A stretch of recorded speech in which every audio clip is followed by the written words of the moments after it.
성령이여 우리를 새롭게 하소서. 오늘은 성령 강림 주일입니다. 우리가 이 말씀 오늘 읽은 본문을 알려면 1장부터 이해가 필요한데, 승천하시기 전에 제자들에게 어떻게 우리가 살아가야 될지를 주님은 가르쳐 주십니다. 앞으로 어떻게 살아야 하는지에 대한 인생 초점을 소개하면서 중요한 것은 그 초점이 성령님께 초점을 맞추어 살아가야 한다는 사실을 사도행전은 우리에게 가르쳐주고 있습니다. 전에는 내 힘으로 살고 내 능력과 노력으로 살았다면 이제 이 땅 가운데 주님의 재림을 기다리는 공동체는 반드시 성령의 초점을 맞춰서 살아가야 한다고 우리에게 말씀하고 있습니다. 제가 가만히 생각해 보면 그것도 그럴 것이, 성령이 주시는 힘이 아니면 다시 재림에 주러 오실 그 주님을 기다리는 일이 너무 힘듭니다. 작은 코로나에도 우리의 마음이 하루에 10번도 더 흔들리는 때에 살아가고 있는 것을 보면, 천지가 개벽하는 이 진동하는 마지막 때에는 정말 성령이 우리 가운데 담대함을 주시고 정말 인내할 수 있는 그 믿음을 주시지 않으면 우리가 우리의 힘으로는 불가능하다라는 생각을 해보게 됩니다. 여러분, 우리 살아가는 삶이 무엇이죠?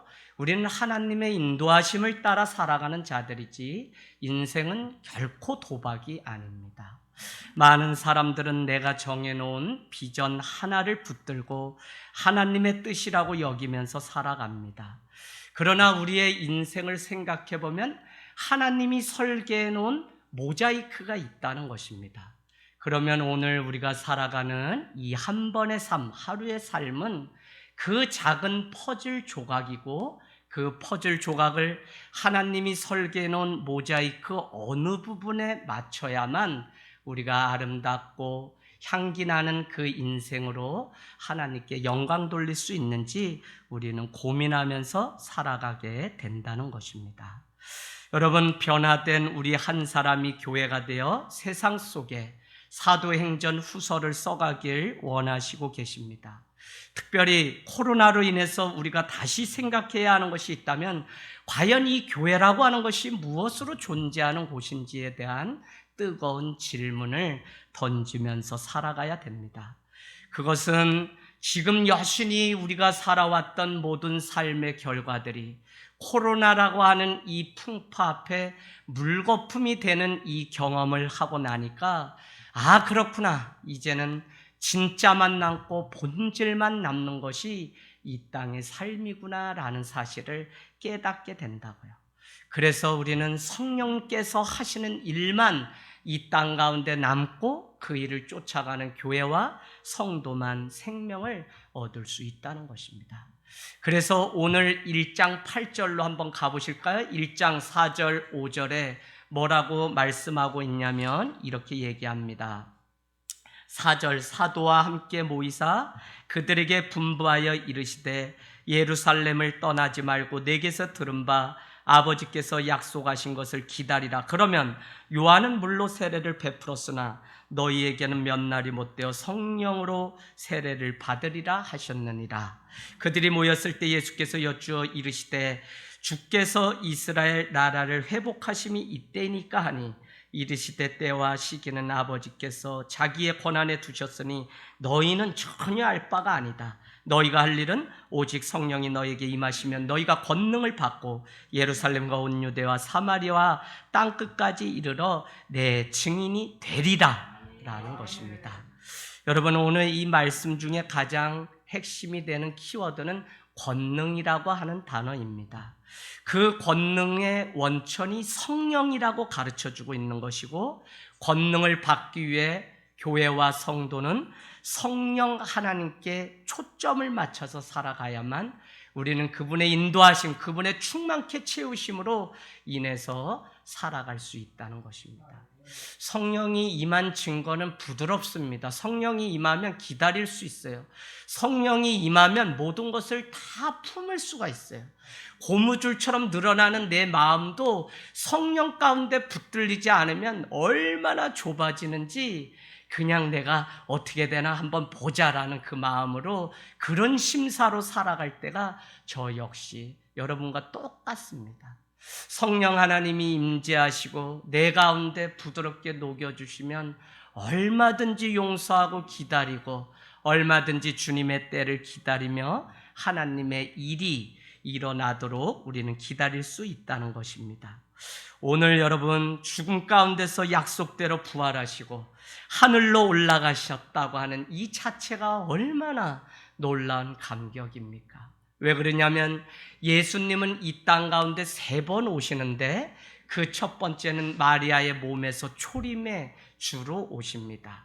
그런가 하면 주님은 부활의 주로 다시 이 땅 가운데 오셨고 마지막 파루시아 다시 재림의 주로 이 땅 가운데 믿는 자를 구별하고 심판 가운데 그들을 건져내기 위해서 주님은 다시 오실 것을 우리에게 약속하셨기 때문에 부활 후 승천했다는 것이 아주 간 것이 아니라 믿는 자를 위해서 하늘 보좌에 계시다 다시 오셔서 우리를 구원해 내신다는 것입니다. 그렇기 때문에 믿는 자들에게는 심판이 두려운 것이 아니라 심판은 하나님을 사랑하는 백성들을 구원해 내기 위한 하나님의 마지막 사랑의 증거가 심판이라고요. 그래서 우리는 다 주님 앞에 우리의 삶을 회개하고 하나님이 그 보시고 영벌과 영생으로 구분하여서 우리의 삶의 제2의 삶, 생명을 불어넣는 일들이 있다는 것입니다. 승천하시는 그 주님, 다시 오실 그 주님을 기다리며 이 제자들과 초대교회는 다른 것을 한 것이 아니라 마가의 다락방에 모여서 기도하기에 힘썼다는 것입니다. 여러분 1장 14절 한번 가서 보실까요? 14절 여자들과 예수의 어머니 마리아와 예수의 아우들과 더불어 마음을 같이하여 오로지 기도에 힘쓰더라. 아멘. Only Jesus in Korea, 오직 기도에. 어디에 나오죠? 금요 오직 기도에 할 때 오직을 Only Jesus in Korea로 제가 압축해서 이니셜을 따서 만든 이름입니다. 오직 우리는 이 대한민국을 위해서 기도하겠다는 마음. 제가 다음 주고 우리 제자 아이들이 뭐 이렇게 올 거예요. 의사도 또 유학 간 아이들 인사 오겠다고 그래요. 근데 이 아이들이 얼마나 대단하냐면 제가 사역하던 청와대 그 정문에 있는 교회에서 그 앞에는 경북고등학교가 있는데 거기에는 우리 이동원 목사님, 김상복 목사님 등 아주 내노라는 불을 배출한 학교입니다. 이 수많은 아이들이 교회 앞을 오고 가는데 가슴이 뜨거워지는 거예요. 그냥 어르신들만 1000여 명 이상 있던 이 교회에 교육부를 만들어서 젊은이들을 해야 되겠다 해서 6, 7년 동안 한 300명 이렇게 부흥하고 교육 목사로 섬기다가 제가 개척을 하게 되었습니다. 그런데 그 아이들이 있는 그곳에 제가 어떻게 해요? 그냥 가서 맨 땅에 헤딩해야죠. 그러니까 점심시간에 3, 4, 5 운동장에 나와 있는 아이들 붙들고 나 여기 앞에 교회 목사님인데 너희 물 먹고 싶고 더우면 거기에 내 방이 있으니까 와서 아이스크림 줄 테니까 와라. 이래서 한두 명 아이들이 드나들면서 너희 교회 다니니? 예, 연예인 교회 다닙니다. 예, 어느 교회 다닙니다. 야, 3년 동안 너희 나랑 이거 해보자. 뭐요, 목사님? 아이들 밥 먹는데 줄 서는데 그거 하지 말고 우리 학교에서 15분만 기도하고서 맨 나중에 가서 먹자. 그렇게 시작한 모임이 Only Jesus in 경복고의 약자인 오직 기도회라는 모임이 있었습니다. 그곳에서 아이들이 막 대학 안 가려고 하지 저놈이 여기가 교회인 줄 알아 막 교회 집사님인 그 선생님들이 막 아이들 뭐라 그래요. 아니 이상한 목사가 와서 애들을 막 100여 명 300명까지 모여서 꾀꼬리올까지 빌려서 15분이면 애들이 밥 먹으러 뛰는 게 아니라 이 기도의 모임. 왜요? 5분 찬양하고 5분 말씀하고 5분 기도하고 그냥 밥 먹으러 가요. 가면 계란이라든지 배식하는 거 다 깨진 그냥 그 부스러기 다 내놓으라는 아이들인데 그렇게 먹고 3년. 그래서 대학을 못 갈 건데 막 하나님이 이렇게 기적을 해서 아이들은 막 수십 명이 막 그 기도 모임 안에서 좋은 대학들 가는 일들이 생겼어요. 어느 날 이희성 선생님이 지금은 여의도 고등학교로 가셨는데 저를 찾아왔어요. 목사님 회개합니다. 저는 어느 교회 집사입니다. 아이들을 가장 핍박했던 사람이 저입니다. 우리 반 아이가 도저히 서울대 갈 수 없는데 하나님이 이 일을 하는 것을 보면서 저는 너무 놀랐습니다. 제가 세상과 교회를 분리해서 그냥 교회에서는 신앙으로 살고 여기서는 아닌 것처럼 살았던 것 회개합니다. 목사님, 몇몇 교사들이 뜻이 있는데 교사 신회를 만들어 주십시오. 그래서 교사 신회에 장로님이신 교감 선생님까지 30-40명이 매주 모여서 기도해. 그러다가 보니까 어느 날 또 부탁이 왔는데 주일이면 부설로 방송통신고등학교가 그 고등학교를 이용해서 이렇게 수업이 진행되는데 목사님, 이분들이 예배를 못 드리고 일찍 수업 때문에 오는데 예배가 있다면 30분 일찍 와서 주일 예배를 드리고 이 늦게 만학도로서 공부하는 이 한을 풀겠답니다. 목사님 해주실 수 있나요? 제가 당시만 해도 성남에서 출퇴근하는데 해드려야죠. 그런데 여러분, 교회가 주일만 지나고 나면 300대에서 500대 그냥 이웃 주민들한테 뭐 청운동이고 평창동이고 막 있는 분들이니까 그냥 신고가 들어가서 그거를 저기 종로구청에 가서 저보고 빼오라는 거예요. 무슨 재주로 제가 어떻게 빼와요? 그런데 어느 날 학교에서 목사님, 그냥 이 학교가 이렇게 돈만 받을 게 아니라 교회 도와드릴 일은 없나요? 해서 제가 와서 목회팀에 얘기했더니 글쎄 이제 기적이란 운동장 사용하게 해달라고. 주일날 또 새벽 특별 기도회 때 그래서 말씀했더니 기꺼이 지금까지도 그 운동장을 무료로 이렇게 사용하고, 물론 장학금 내놓지만 그날 제가 교회 부임해서 얼마나 칭찬을, 수백만 원 벌금 딱지 떼이던 거를 그냥 조그만 목사가 저기 수원에서 사역하다 올라와가지고 여기에 내가 개척을 할 테니 너희는 나를 따르라 해서 이 운동장까지 열어주는 일이 생겼다고 목사님이 얼마나 좋아하셨는지 모릅니다. 여러분, 제가 왜 이 말씀을 드리냐면 오로지 기도에 힘썼다고 하는 이것이 그냥 하다가 마는 그런 게 아니라 하나님이 반드시 들어줘야만 우리가 이 자리를, 성전을 떠나겠다고 하는 이 믿음으로 기도하였기 때문에 이곳에 주의 성령이 임했다는 사실입니다. 여러분, 오늘도 우리가 부르짖고 정말 코로나 때문에 다 교회가 어려운 이때에도 누군가 정말 그 자리에 앉아서 기도에 단을 쌓기 시작하면 하나님의 일들은 계속적으로 이루어지는 것을 경험하게 됩니다. 우리가 살아가면서 언제 좌절을 경험할까요? 놀라운 승리 후에 오히려 우리는 경험합니다. 제자들이 예수님의 부활을 보았던 그 감격 뒤에 떠나시는 그 주님을 보고 그들 안에 어쩌면 공허함과 같은 그 마음이 왔을지도 모릅니다. 첫째는 지쳤기 때문일 테고, 둘째는 목적이 변질되었기 때문에 좌절했을 수 있습니다. 지쳤기 때문에 승리 후에 좌절을 경험하게 됩니다. 인간의 힘이 하나님께로부터 온다는 사실이죠. 그렇기 때문에 내 안에 있는 이 힘을 다 써버리고 내가 어디로부터 공급받는 힘이 없이 써버리면 탈진 현상이 오는 것을 보게 됩니다. 아무리 좋은 진공 청소기일지라도 전원이 끊어지면 더 이상 무용지물이 되는 것처럼 우리의 힘의 공급 원천이 어딘지를 늘 알면서 살아가는 일은 너무 중요한 것입니다. 여러분, 군대에서 제가 이렇게 상병을 달고 대대군종병 3-4개월 하다가 또 인정받아서 연대 군종병으로 가게 됐어요.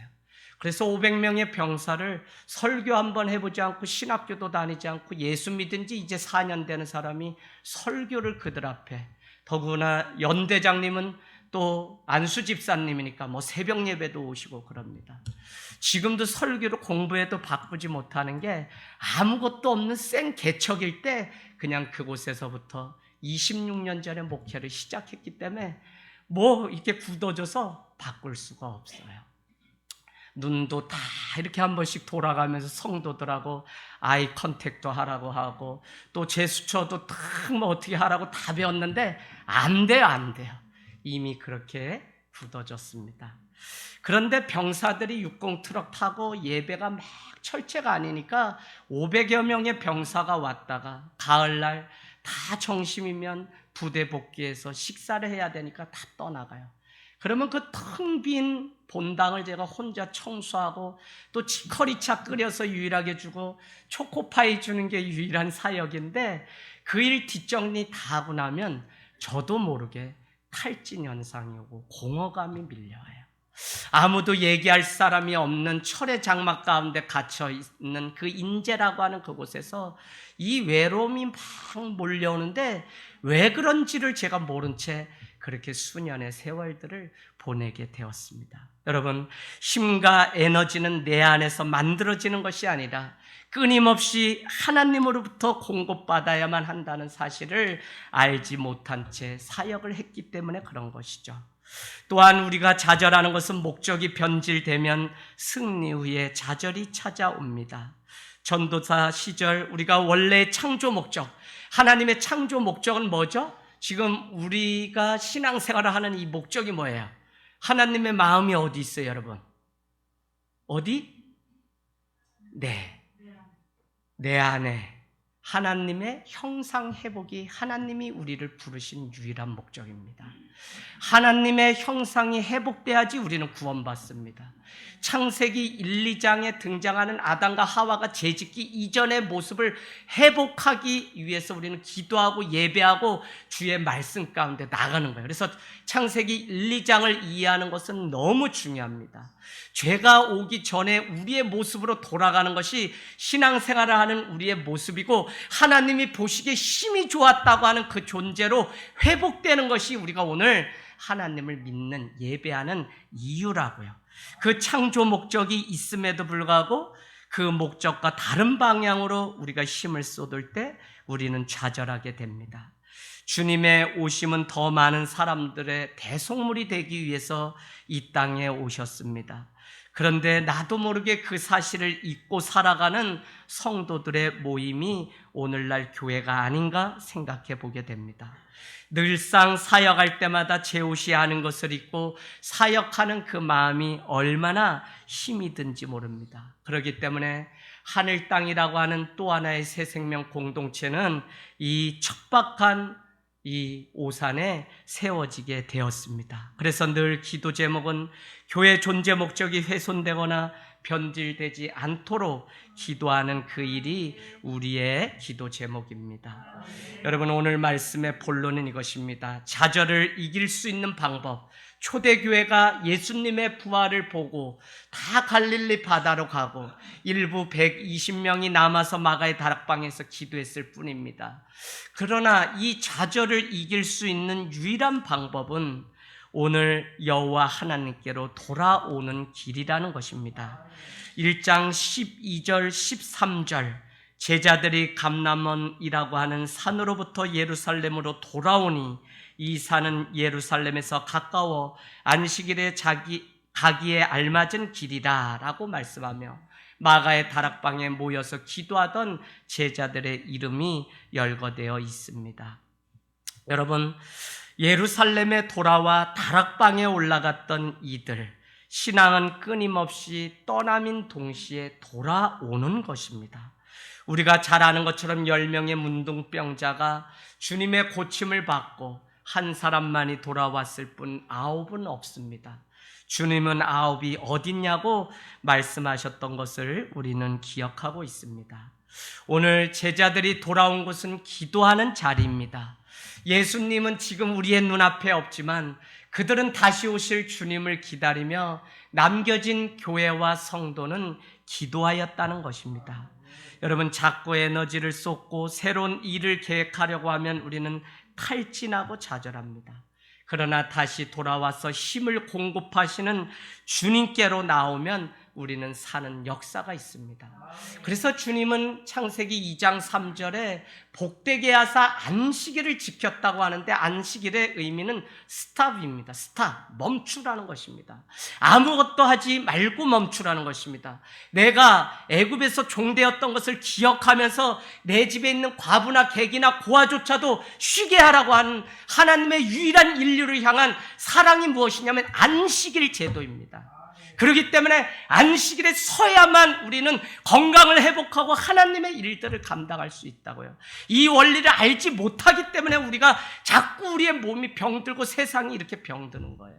그런데 여러분, 안식일, 힘을 공급받는 이 안식일, 물론 우리는 오늘날 예수님이 부활하신 날을 기념하여 은혜의 법을 따라서 주일을 지키고 있습니다. 여러분, 이 주일 주님 앞에 안식하되 여러분이 정말 성령의 그 공급하시는 힘을 가지고 세상 가운데 파송받아서 나가는 날이 오늘 이 한 번 드려지는 예배고, 여기에서 우리가 사생결단 내고 예배를 드려야 되고, 또 중요한 것은 이 예배를 준비하기 위하여 우리는 토요일부터 계속적으로 예배자의 삶을 살아가는 일을 준비해야 돼요. 오늘 아침에 제가 나중에 오늘 밴드에 올리겠지만 우리 집사님 가정이 두 딸이 이렇게 막 낑낑대고 왔어요. 차를 최근에 정리해서 팔아서 차가 없습니다. 뭘로 왔나 했더니 두 딸이 막 땀을 질질 흘리면서 왔는데, 저쪽 도서관 있죠? 중앙도서관 쪽에서 여기까지 이렇게 딸 둘 데리고서 자전거를 타고 여기까지 3명이 왔어요. 그래서 제가 이렇게 얘기했습니다. 무슨 시골 목회도 아니고 이렇게 자전거를 타고 왔냐 했더니 아니라는 거예요. 이건 유용 목회라는 거예요. 그래서 제가 이 오산에서 목회하지만 도시 목회를 하는구나 하는 생각을 하게 되었습니다. 여러분, 어떻게 해서든지 우리가 정성을 다해서 예배를 준비하고 이 안식일에, 이 예배 주일에 하나님이 부어주시는 그 힘을 공급받고, 그래서 여러분이 잘 하셔야 돼요. 달력에 보면 일주일의 시작이 월요일이 아니에요. 주일부터 시작으로 돼 있어요. 왜요? 바로 예수 그리스도로부터 인생이 시작되기 때문에 주일이 첫날이라고요. 이 원리를 안다면 우리가 주님께로 돌아와야 되는 이유가 분명한 것입니다. 여러분, 호세아는 우리에게 말씀합니다. 호세아서 4장에 보면 이 백성이 하나님을 아는 지식이 없으므로 망하게 되었다는 것입니다. 4장 호세아서 여러분이 가서 6장 1절에서 3절, 4장 6절, 호세아는 구약 맨 뒤에 있는데 4장 6절, 이 백성이 지식이 없으므로 망하게 되었도다. 6장 1절에서 3절은 여호와께 돌아가자, 여호와를 힘써 알자, 두 가지 말씀을 계속적으로 강조하고 있습니다. 오늘 우리가 부른 이 찬양과 같이 여호와 하나님께 우리가 돌아갈 때 이 좌절과 공허를 이길 수가 있고 구원을 얻을 수가 있다는 것입니다. 코로나 시대에도 염려하거나 걱정할 필요가 없습니다. 우리가 더욱 여호와께로 돌아가면 그곳에 다시 살게 하는 생명이 있기 때문에 그렇습니다. 할렐루야. 돌아가면 삽니다. 항상 길을 잃어버리면 내가 시작했던 곳으로 돌아가면 길을 다시 찾을 수가 있습니다. 첫 시작했던 그곳으로 찾아가면 된다고요. 첫 마음을 주셨던 그곳에 내가 다시 돌아가게 되면 주님을 바라보고 생명의 주님을 우리가 경험할 수 있습니다. 그래서 누구든지 돌아가는 자만이 살 수 있습니다. 집 나간 둘째 아들이 돌아올 때 산의 진미 송아지를 잡고 가락지를 신을 신겼던 아버지의 마음처럼 우리가 매주 주일에 이렇게 모이는 돌아오는 이 예배를 통해서 저는 정말 송아지를 잡는 잔치가 되기를 원해서 주일 축제 예배라는 이름을 붙이게 되었습니다. 여러분, 오늘도 주님 앞에 돌아와서 주님이 공급하시는 그 힘을 받아 누리는 저와 여러분이 되시길 주님의 이름으로 축복합니다. 왜 우리가 돌아가야 되냐? 인생이 살아보니까 다 그렇거든요. 누구나 좌절하거든요. 인생의 연륜이 많다고 해도, 장정이라고 해도 쓰러지고 넘어집니다. 열정이 넘치는 소년이라도 피곤하고 곤비합니다. 그렇기 때문에 이사야서 40장 29절에서 31절은 피곤한 자에게는 능력을 주시며 무능한 자에게는 힘을 더하시는 주님께로 돌아오라고 우리에게 말씀하고 있다는 것입니다. 그때 여호와를 앙망하는 자는 새 힘을 얻고 독수리가 날개치며 올라감 같을 것이며 다른 박질하여도 곤비하지 아니하겠고 걸어가도 피곤하지 아니한다고 약속하고 있습니다. 그래서 지혜로운 신앙인은 정말 여호와께로 돌아가야 될 때 돌아가는, 쓰기만 하는 것이 아니라 공급하시는 주님. 특별히 여러분 기억하십시오. 기도의 자리 소홀히 여기지 마시고, 교회가 많아요. 그런데 대한민국이 뭐가 지금 문제냐면 교회들마다 기도의 불이 다 꺼졌어요. 기도하는 개구리들이 없다고요. 그래서 교회가 코로나 상황에 더 깊이 빠져서 다 죽게 된 이유는 우리가 우리 자신 하나조차도 건져내지 못하고 5분 소리내서 주님 앞에 통성기도조차도 우리가 못하는 이유는 훈련받지 않았기 때문에. 그런데 기도 정말 주님께 우리가 매달려야만 산다고 하는 이 절박함이 오늘날 교회에게 없는 거예요. 제가 우리 전도사님이 저에게 말씀하세요. 뭐라고요? 목사님, 솔직히 MDB 목회자 되기까지 전도를 한 번도 해본 적이 없다는 거예요. 큰 교회에서 자랐어요. 큰 교회에서 사역했어요. 그러기 때문에 한 번도 간 적 없고요. 그냥 교회가 잘 꾸며놓고 교회가 이렇게 되면 교인이 오는 걸 보았기 때문에 그렇게 교회 건물을 준비하려는 생각으로 가득 찼는데, 하늘 땅 교회 와서 일주일에 2번 가서 사람 만나고 부딪히면서 어떻게 전도가 이루어지고 생명이 살아나는지 배워서 이제는 제가 얼마나 잘못 살아왔는지 알게 됐습니다. 목사님, 감사합니다. 여러분, 그런 거예요. 교회가 처음 교회로 돌아가지 않고 계속적으로 시스템으로 구조로 되면 많은 관계들이 그 안에 있기 때문에 직접 담임 목사님 만날 수 없어요. 그 얘기는 많은 관리가 필요하다고요. 그런데 코로나 상황에도 그런 것이 아니라 가족애와 공동체 정신이 있으면, 그런 게 아니라 유기체적으로 생명이 자꾸 흘러가는 관계가 끊어지지 않으면 우리는 찾아가요. 우리는 만나요. 우리는 이 상황 속에서도 대화를 나눠요. 어떻게 했었든지 마음을 나눠서 지금 내 안에 있는 두려움도 기도 제목이 돼요. 그런데 여러분, 큰 교회는 이제 모이지 못하게 하기 때문에 뭘 어떻게 해야 되는지 모르니까 오후 2시에 출근했다 3시에 4시에 퇴근하라고 한대요. 이 교회는 행사 위주로만 했기 때문에 그래요. 비판하려는 거 아니에요. 교회가 지금 한국갤럽이 16%, 기독교인 25%에서 완전 다운됐어요. 어디에는 13%라 그래요. 왜 이렇게 됐어요? 교회가 정말 본질을 놓쳤기 때문에 그래요. 여러분, 결코 교회가 숫자 늘어나는 여기에 만족했다가는 우리 하늘 땅 교회도 지금까지 지켜온 이 정신도 다 하루아침에 무너져요. 이게 무너질까 봐 어떻게 해서든지 대화하려고 희망 라디오, 희한하게 망하지 않는다의 약자 희망 라디오, 이거 진행하고 여러분과 막 이렇게 대화했던 시간들이 꿈만 같습니다. 여러분, 좌절을 이기려면 여호와께로 돌아와야 되는 동시에 우리는 기다릴 줄 알아야 됩니다. 예루살렘에서 제자들이 한 것이라고는 기다림밖에 없습니다. 어찌 보면 예수님을 믿는 사람들의 삶이라고 하는 것은 기다림입니다. 위에서 오는 능력으로 입혀질 때까지 기다리는 것입니다. 그래서 1장 4절 5절은 예루살렘을 떠나지 말며 아버지께서 약속하신 바를 기다리라고 우리에게 말씀하고 있습니다. 주님은 요한복음에 보면 17장의 마지막 기도를 하고 십자가에 달려 돌아가시기 전에 무슨 말씀하냐면, 내가 가야만 보혜사 성령이 오니까 너희는 보혜사 성령을 기다리라고 말씀하고 있습니다. 보혜사는 옆에서 돕는 자라는 의미잖아요. 도와주실 분이, 날마다 여러분과 함께할 보혜사 성령님이 오니까 걱정하지 말고 그 성령님을 기다리라는 그 부탁의 말씀이 있다는 것입니다. 중국 최근담에 이런 글귀가 있습니다. 오래 엎드린 새가 더 높이 난다라고.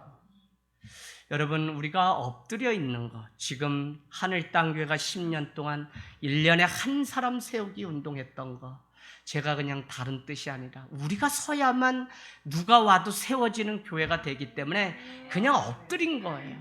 계속 땅 사서 저 중심권의 빌딩으로 들어가지 왜 이지양 목사 아깝게 지금 그 좋은 때를 보내냐, 뭐 많이들 절 사랑해서 얘기해요. 저는 그렇지 않아요. 여기서 기다리는 거예요. 여러분, 엎드려 있는 것이 우리가 무능해서 그래요? 아니요. 하나님의 때를 기다린 거예요. 하나님께서 공급하실 힘이 임할 때까지 기다린 거예요. 주님이 말씀하실 때까지 우리 기다리는 거예요. 그건 무능한 게 아니에요. 태부가 아니에요. 그러나 오래 엎드려서 힘을 비축하고 있으면 더 높이 날고 더 멀리 날 수 있어요. 새는 두 날개가 크고 무거우면 무거울수록 더 높이 더 멀리 날아요. 우리가 여호와를 아는 지식을 더 많이 알게 되면 우리는 더 멀리 더 높이 날 수 있습니다. 사랑하는 여러분, 오늘 하나님의 나라를 그런 의미에서 이 땅 가운데서 우리는 미리 앞당겨 동시에 여기서부터 살아내자고 하는 것이 땅에서도 하늘을 품고 사는 하늘 땅 교회의 시작 이름입니다. 그래서 여러분, 우리가 무엇이 중요한지를 날마다 생각하면 막연한 기다림이 아니라 주님이 다시 오실 그때를 기다리며 우리가 살아가는 것. 히브리서 10장 35절 36절은 너희가 담대함을 버리지 말라, 그리하면 너희에게 상이 있다고 말씀합니다. 그러면서 너희에게 인내가 필요함은 뭐라 그러죠? 하나님의 뜻을 행한 후에 약속하신 것을 얻기 위함이라는 거예요. 약속 그냥 얻을 수 없어요. 우리가 인내해야만 합니다. 인내를 통해서 하나님의 뜻을 우리가 행해야만 하나님이 약속하신 것을 보여주시고 이뤄가세요. 그래서 다 기다림을 통해서 우리의 인생이 만들어지고 빚어지는 것을 우리는 경험하게 됩니다. 그 많은 사역 앞에서 예수님은 기다리셨습니다. 예수님이 마지막까지 승리하실 수 있었던 비결은 기다림이었습니다. 한적한 곳에 나가서 하나님께로부터 오는 영적 에너지를 누린 후에, 공급받은 후에 나가서, 그는 마가복음 3장에 보면 나가서 병을 고치고 귀신을 내어쫓고 가르치고 또 어떻게 해요? 전도의 일에 힘썼다고 말씀하고 있습니다. 제가 가만히 생각해 보니까 하늘 땅 교회도 개척하고는 가장 많이 한 게 기도예요. 어느 분들이 목사님, 그래도 우리 교회가 영적인 흐름이 끊어지면 안 되니까 저녁에 몇 명만이라도 다시 모여서 기도할 수 있게 해주시면 안 되나요? 가만히 생각해 보니까 그 말이 맞아요. 그래, 우리 안전 지키면서 한 5명 정도니까 그렇게 하자. 그래서 그냥 모여서 기도하던 대로 다시 기도했더니 그 다음부터 다시 사람들이 돌아와서 모이고 기도해도 다시 20명 정도 매일 밤마다. 여러분, 교인의 무슨 10%가 아니라 다 나와서 기도하는 교회가 어디 있어요? 통계상 주중 예배가 주일 예배에 10% 나오면 많이 나오는 거래요. 저는 그런 말 안 믿어요. 나오면 다 나오는 거지 무슨 뭘 그래요. 저는 주일날 출석 체크 안 해도 주중 예배는 출석 체크합니다. 그건 우리가 공동체가 약속한 공예배가 수요 예배이기 때문에 체크해요. 제가 여러분 이렇게 말씀드리는 것은 우리가 하나님 앞에 엎드려서 주님이 공급하시는 힘으로 살아가는 이 기도를 강조하기 위해서입니다. 건물이 없어도 뜨거웠던 시간이 바로 교회 개척 당시입니다. 논밭에 나가서 기도하고 눈비 맞으면서 기도하다가 가정에서 이제 그냥 빈 창고로, 다시 이전 건물 창고로, 또 다시 지금의 이 자리에 와서 예배할 수 있는 이것이 얼마나 감사한지 몰라요. 어제 집사님 가정 신방 가서 이렇게 얘기하다가 신기하다라는 거 한 가지가 뭐냐면, 전에는 이 조그만 방에서 그냥 여기서 설교하고 새로 오신 성도가 놀래서 가셨어요. 왜? 이걸 치우고 여기서 밥 먹으니까, 강단에서 자리가 없으니까. 25평. 그러면서 요게 다시 오나 했더니 그 자리에서 애들이 바글바글 와서 여기서 두 팀이 올라가서 속으로 파고 여기 속으로 개굴개굴 막 하니까 교회는 좋고 말씀은 좋은데 이상한 교회다. 어떻게 거룩한 강단에서 밥을 먹을 수 있나. 개척교회를 경험 안 해본 분은 교회가 어떻게 세워지는지 전혀 몰라요. 그렇기 때문에 이렇고 저렇고 자기가 없기 때문에 말을 한다고요. 여러분 왜 말하는지 아세요? 자기가 없기 때문에. 근데 여러분, 이 교회가 어떻게 시작하는지 안 사람들은 날마다 돌아보면 감사해요. 제가 아침에 출근해서 이거 다 커튼 열면 그냥 햇볕이 이곳에 들어오는 게 얼마나 축복으로 느껴지고 감사한지. 하루는 그냥 저 뒤에 가서 찔레꽃도 하고 뭐도 꺾고 막 이렇게 그냥 강원도에 그냥 고무신 신고 그냥 이렇게 살던 그때로 돌아가서 목회를 할 수 있는 이것이 얼마나 감사한지 모릅니다. 10원도 없이 시작하면서 쫓기지 않고 인간적인 방법 구하지 않고 하나님이 일하시도록 기다렸기 때문에 오늘의 이 시간들이 있습니다. 여러분 아직도 앞으로 나아가는 것에 더 많은 관심이 있습니까? 그러나 지금 코로나의 이 상황 가운데 우리가 멈춰 서야만 하나님도 코로나를 멈추신다고 여러분께 말씀드렸습니다. 그래서 우리도 잠깐만 주님 앞에 엎드림의 이 시간을 가져야 됩니다. 시간이 지체되는 것 같지만 하나님의 인도하심을 보고 길을 나서는 사람만이 반드시 승리할 수 있기 때문에 그렇습니다. 모세는 불평하는 백성들을 보면서 그냥 엎드렸어요. 다른 말로 기도했다는 내용입니다. 그랬더니 사람들이 하나둘 가나안 대열에 다시 동참하면서 그들이 기다림을 통해서 하나님의 구원을 누리게 되었습니다. 여러분 오늘날 이 땅에 세워진 이 교회, 여호와께로 돌아와서 해야 하는 것이 있다면 기다리는 일입니다.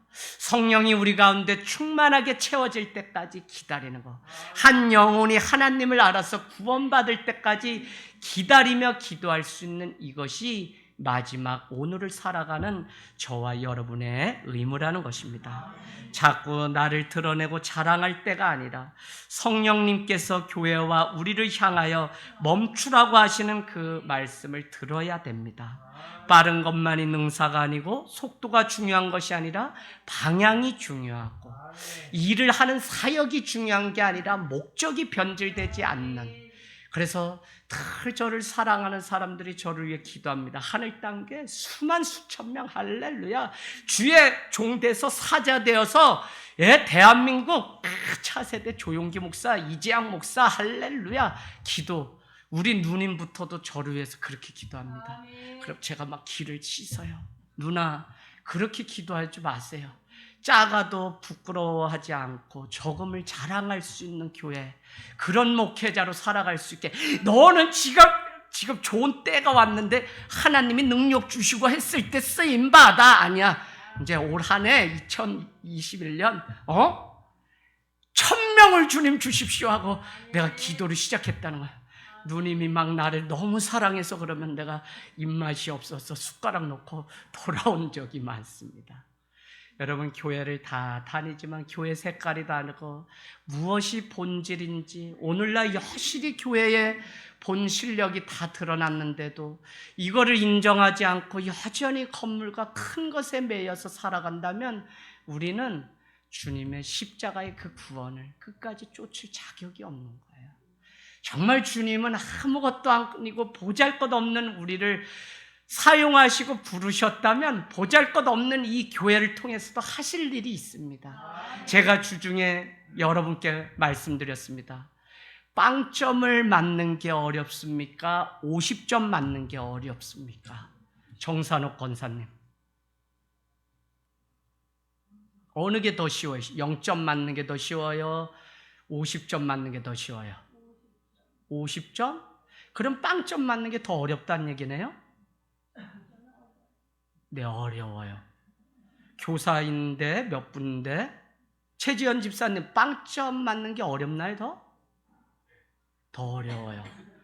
그러니까 주님이 얘를 완전히 버리지 않으시면 찍어도 빵점은 안 나온다는 얘기죠. 그러니까 뒤집어 얘기하면 무슨 얘기냐면 어떤 인생이든지 빵점짜리는 없다는 겁니다.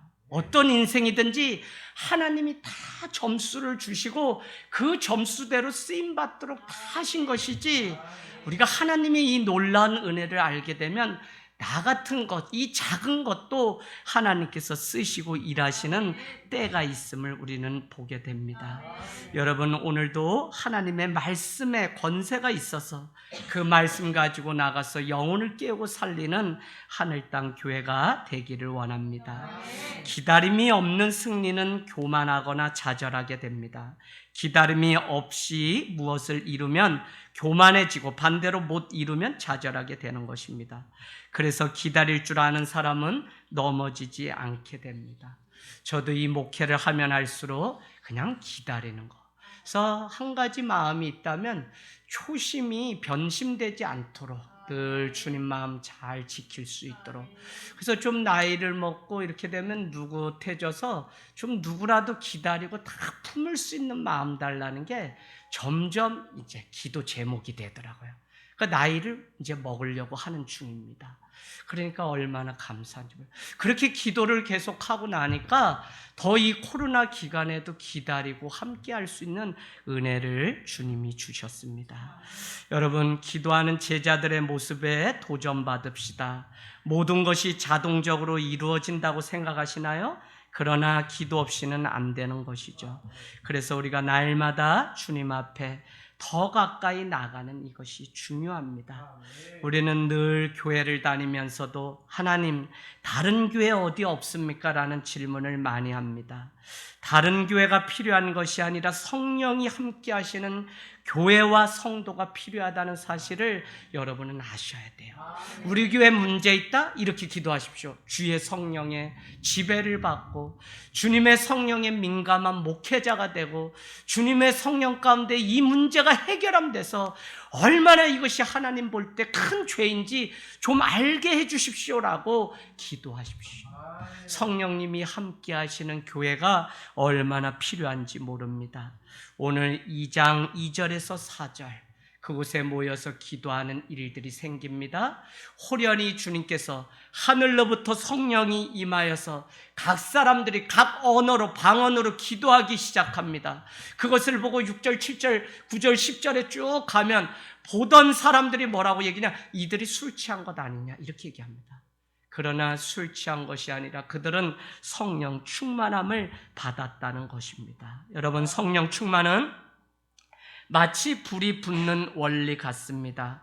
한 사람에게 올라탄 이 성령의 불이 다른 사람에게 전달되기 때문에 교회는 한 사람이 세워져 있는 이 일이 얼마나 중요한지 모릅니다.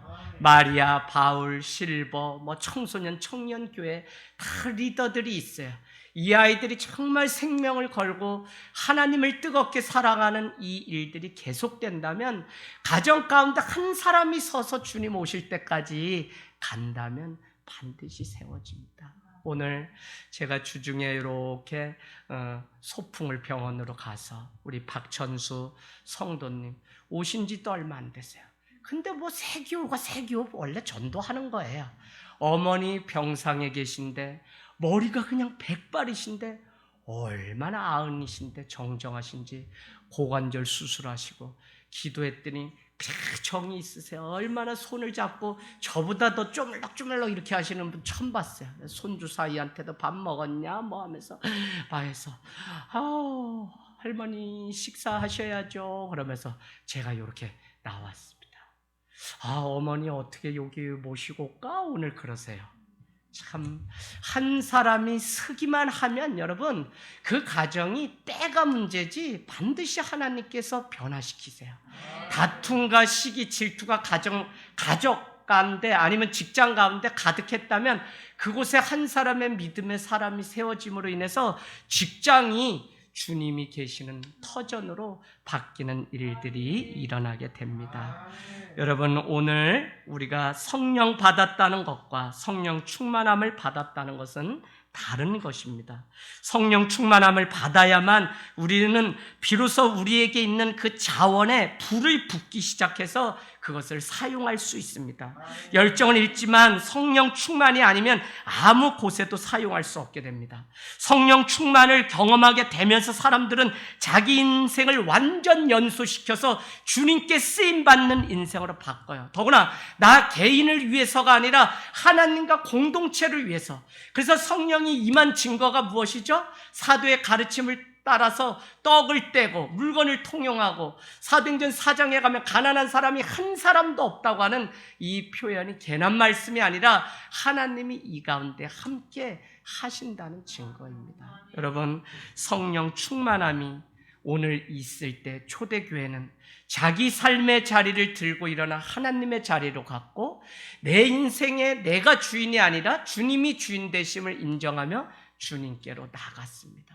오늘 마가의 다락방에 모였던 120명의 사람들, 그들은 기도했을 뿐인데 성령이 임하고 그들은 기도했을 뿐인데 사랑을 하게 되고 그들은 기도했을 뿐인데 40년째 앉아 구걸하는 한 사람을 나사렛 예수 그리스도의 이름으로 일으켜 세웁니다. 그랬더니 교회라는 단어가 어디에 등장하죠? 우리 5장인가 한번 가보실래요? 사도행전 5장. 에클레시아 교회라는 단어는 그냥 등장한 것이 아닙니다. 5장 11절 여러분 교회라는 단어 처음 나옵니다. 동그라미 쳐놓으세요. 이 교회는 마태복음 16장 17절 뭐요? 주는 그리스도요 살아계신 하나님의 아들입니다라고 하는 베드로의 고백 위에 음부의 권세가 해하지 못할 교회를 세우겠다고 하는 그 베드로에게 주셨던 약속, 그 교회가 드디어 베드로를 통해서 5장의 11절에 세워지는 일들이 있게 됩니다. 그전에는 교회라는 단어가 없어요. 마가의 다락방 어디 뭐 이렇게. 그래서 이 교회는 결국 세워지기까지 기도하는 사람들이 있었다는 것입니다. 여러분 오늘도 이 사도행전은 액츠라고 하는데 이 액츠는 움직인다는 것입니다. 성령이 우리 가운데 임하면 우리는 움직이게 돼 있어요. 성령이 우리 가운데 임하면 창조적인 아이디어가 생기고 여기 안에 열정이 생기니까 남들이 어떻게 해야 될지 모르는 때에도 해야 될 게 너무 많아요. 할 수 있는 게 많아요. 그러나 다 하지 않고 그냥 천천히 따라오는 만큼 할 수 있는 만큼 하나님이 이때에도 우리 삼삼오 어떻게 해서든지 만나서 뭐 줌으로도 세교 교육하지만 여러 가지 막 아이디어를 막 주세요. 이거 모아놨다가 나중에 우리 코로나 끝나면 우리 교회 해봐야지. 비근한 예로 뭐냐면 토요일날 형 누나 대기 그런 거를 하나 만들어서 우리도 예전에 다 누나가 있었고 형이 있었고 언니가 있었잖아요. 토요일날 놀토 모양으로 형 누나 대기 뭐 이름을 어떻게 만들지 모르지만 제가 좀 만들어서 토요 비전 스쿨 우리 전도사님 당시에 이경학 목사님이 토요일에 아이들이 나와서 이 아이들이 제자훈련 받고 이 아이들이 주일이면 소그룹 리더가 돼서 주일학교에는 청년들이 한 명도 가서 교사하지 않아도 자체적으로 7개의 소그룹이 움직이던 때가 7, 80명 때가 있었어요. 이 아이들이 변화되니까 자기들이 교사의 역할, 부모는 이곳에서 예배 잘 드리고 청년은 청년회 때 혹사당하고 여기저기 가서 막 성가대 교사 너무 잘하지 못한 채 지치는 모습을 보면서 개척하면 하지 말아야지 심플한 마음을 주셔요. 초대교회는 그럼 교사 없이 어떻게 했지? 에휴 자기 집에 아버지가 교사였지. 그러고 보니까 자기네 그룹 중에 고학년들이 교사 되면 얼마든지 일. 그래서 제가 이거를 한국교회 가서 청년이 없고 교사가 없어서 주일학교를 못한다고 해서 천만의 만만의 말씀, 창조적인 아이디어가 없기 때문에 못하는 거지 이와 같이 너희가 너희를 가르치는 구조가 되면 얼마든지 하죠. 그래서 하늘 땅 교회는 소그룹 리더를 청년 청소년도 자기네 동급생들 중에 리더가 지금도 계속 해오고 있었습니다. 여러분 말씀을 이제 마치려고 합니다. 세상이 성령 충만함을 보고 조롱할 수 있어요. 그러나 아니라는 것입니다. 예언하고 환상을 보고 더욱 모이기에 힘쓰며 아름다운 공동체를 이뤄가야 됩니다. 왜 사람을 두려워하고 왜 자꾸 다른 사람을 말하냐면 자기 자신이 채워지지 않았기 때문에 자기가 없기 때문에 방황하는 것입니다. 자기 신앙이 하나님으로 채워지지 않았기 때문에 환경 따라서 움직이는 것입니다. 베드로 한 사람이 변화될 때 3,000명, 5,000명이 주님 앞에 돌아와서 믿는 자의 무리가 날마다 더하더라. 천지가 성이 진동하더라라고 하는 표현이 사도행전에는 많이 나와요. 근데 성이 진동했다는 것 앞에는 한 가지밖에 없어요. 뭐냐면 말씀이 흥황하니 성이 진동하더라는 것입니다. 여러분 말씀 가운데 여러분의 인생 세워서 주님 오시는 그날 정말 승리하는 삶이 되기를 원합니다. 성령, 다이나마이트 이 두 가지는 잘 아셔야 됩니다. 두나미스라고 하는 성령 충만의 그 성령 충만은 다이나마이트 내가 오늘 일하고 직장 다니던 거 완전히 360도 헷가닥해서 다 버리고 내가 목회자가 되고 막 완전히 새로운 삶 사는 거 다이나마이트의 성령이란 뜻입니다. 다이나마이트 폭발하는 거 아시죠? 그런가 하면 다이내믹이라고 하는 또 헬라어가 있어요. 성령이란 뜻인데 그것은 일상 속에 우리가 해야 되는 일들 하던 일을 변함없이 꾸준하게 날마다 하게 하는 것도 성령 충만의 증거예요.